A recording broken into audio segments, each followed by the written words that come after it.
if I'm a little bit more disorganized than usual.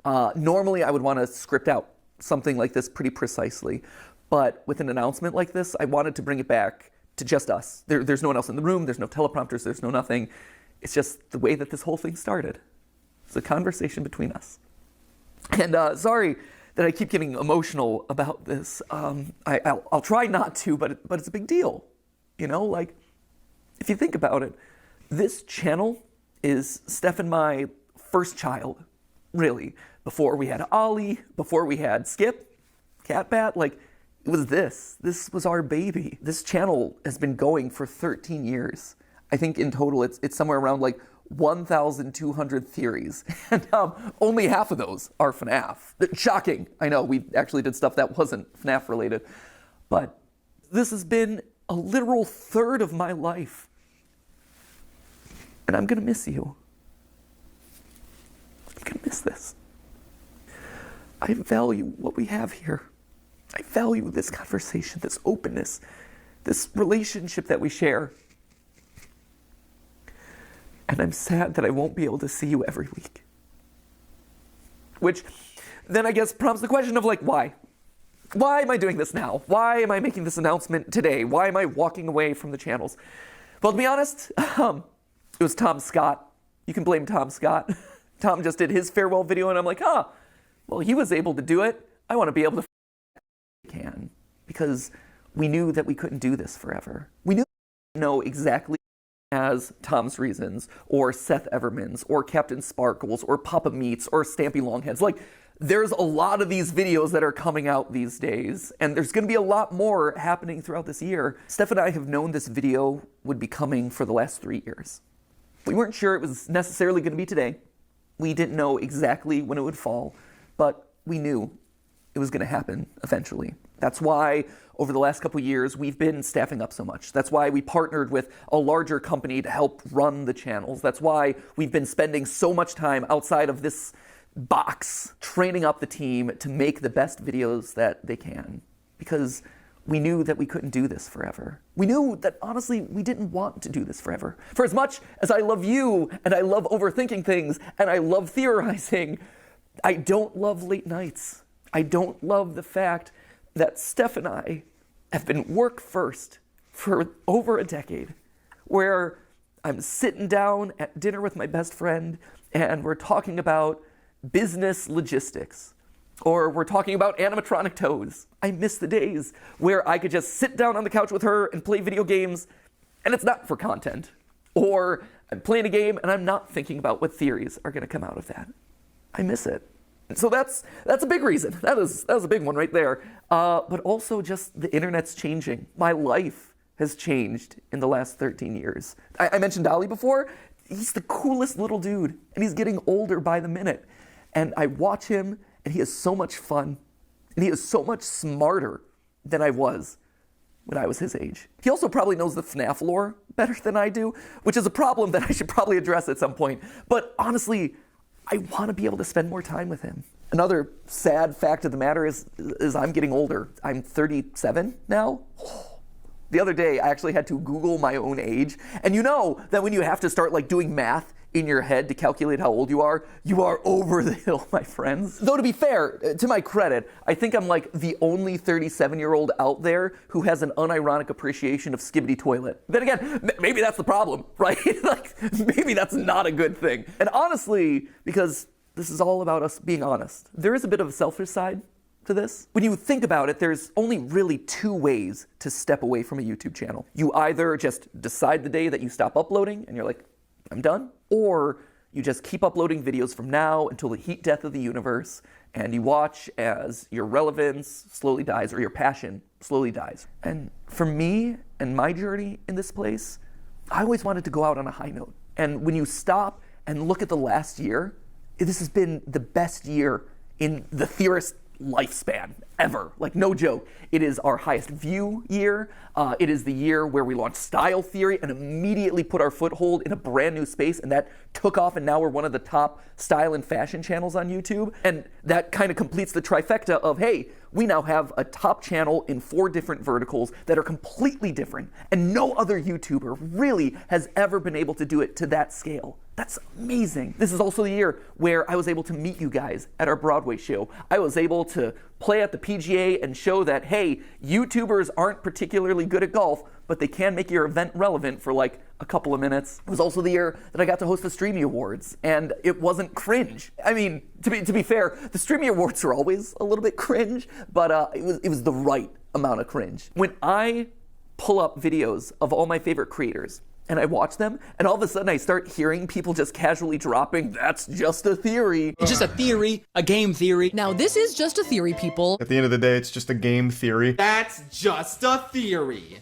A Freebirds theory. Also a lot of lore, so if you're a big theory head, proceed at your own risk. I did not know about this theory. That's a theory. That right there, that is incredible. That's the note that I want to leave on. And that's how you just know it's the right time. All of those reasons coming together, saying, hey, this is the moment. And that's hard to say, because change is scary. Change is hard. But sometimes the right decision isn't the easy decision. The easy decision would just be to carry on doing this and do FNAF Part 332.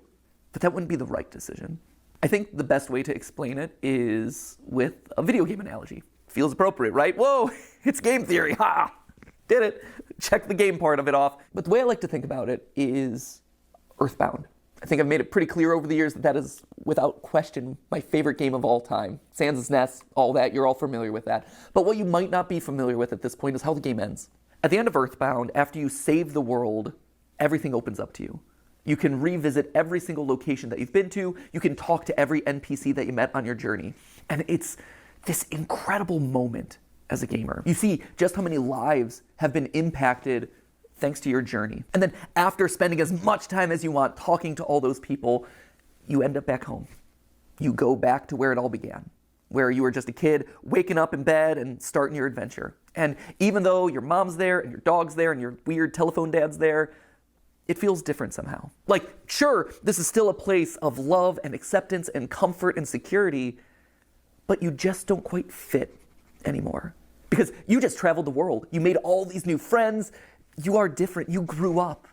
And your relationship to this place grows up. It evolves. In case you couldn't tell, I'm Ness, which I guess would also mean that I'm also Sans. But I was also Ness in the FNAF movie, which just opens up all sorts of weird canon. Slap a thumbnail on that one. So anyway, there you have it. That is why I'm leaving.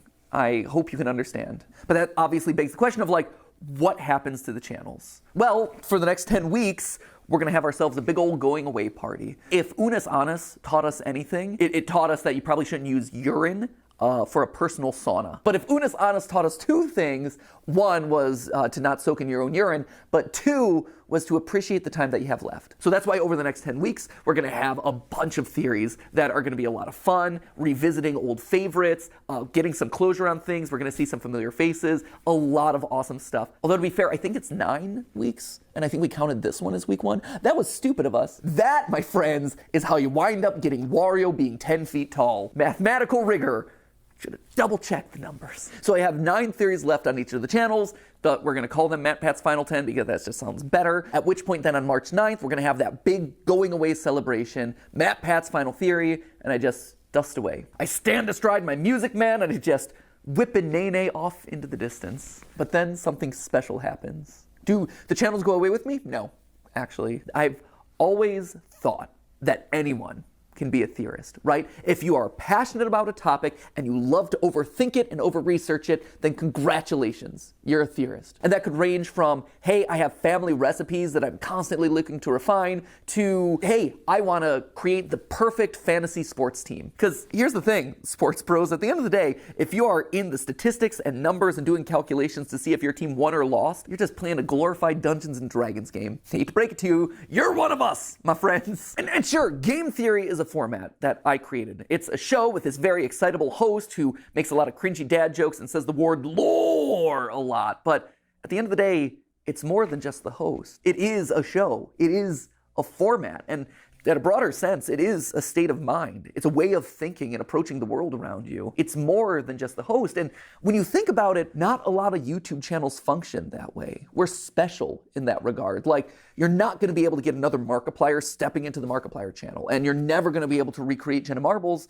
And to be honest, you're never going to get another matpat either. But you can have another game theorist. You can have another film theorist or food theorist or style theorist. I think in a lot of ways, we almost function kind of like the Doctor Who of YouTube, where as one host fades away, a new one kind of respawns in their place. And they're able to put their own unique spin and flavor on the format and make it their unique thing. You have eras of the different theorist channels. And so, my era is fading away and someone new is coming in. Maybe this is the David Tennant to Matt Smith transition, right? That was good, solid series of episodes right there. So who then is going to be taking over the channels? Well, I don't know if you've noticed this, but fewer and fewer of the words that I'm saying in any given episode are actually mine. If you go down to the credits, you can actually see in the description that there are certain names that have been appearing more and more frequently. Like, yeah, I'm listed on every single one as the writer because I touch every single script, I polish it into my voice, but in all honesty, the bulk of what I'm saying is coming from someone else. It's their research, it's their work. Why should they have to filter their creativity through my voice? I've always envisioned these channels as a place where we could spotlight all sorts of creators. I mean, it even goes back to the original URL of this channel, right? It isn't game theory, it was always the game theorists, because this was a place where you could find a lot of like-minded creators, all with a passion for gaming and education. That's why we had the partner shows like Gaijin Goomba with Culture Shock, or Drake with Smash History, or Ryder with A Brief History, or Austin with The Science, and Lee with Breakdown. They were all here because we all had a similar goal: to educate people through the lens of gaming. And then YouTube pivoted and then made it so that way doing a channel in that style doesn't really work anymore. But we still try to keep that ethos alive by making sure that we're regularly covering small indie projects. Stuff like OnlyCans, like Mandela Catalog, like OWO. OWO? See?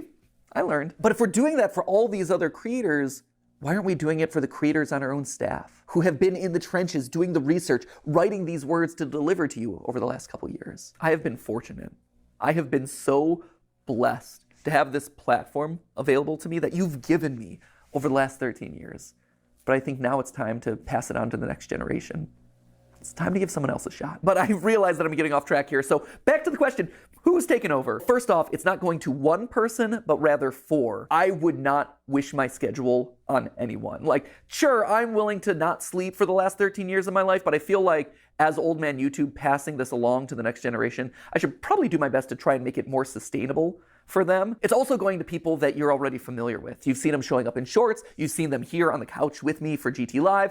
You've sometimes seen them washing their hair with me in my own shower. Don't read too much into that, but it is accurate. Most importantly, though, they're each an expert in their own individual subject matter, and they've been spearheading the creative of the channels for the better part of the last year. And I think what's maybe the most fascinating about all of this is that each of the 4 of them come to us from a completely different angle. So for instance, you have Lee, right? Lee's gonna be taking over film theory, and Lee has been with us for 10 years. 10 years, it's crazy. I believe he was actually editor number 3 for the channels. We had Ronnie, and then we had Ryder, Foot of a Ferret, and then we had Lee. I think his first theory that he ever worked on was Rosalina's Peach's daughter, Peach is Dead. One of my all-time favorite episodes that we've ever done on the channel. And over time, he rose up. He had his own show on the channel here. He had Breakdown, which were these just beautiful documentaries that were edited in such an incredible way.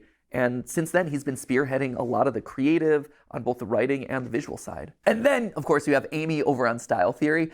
And Amy is actually a very different case here. When she first approached us, I think it was 6 years ago, she didn't know about the channels. All she knew was that she wanted to learn everything that she could about digital video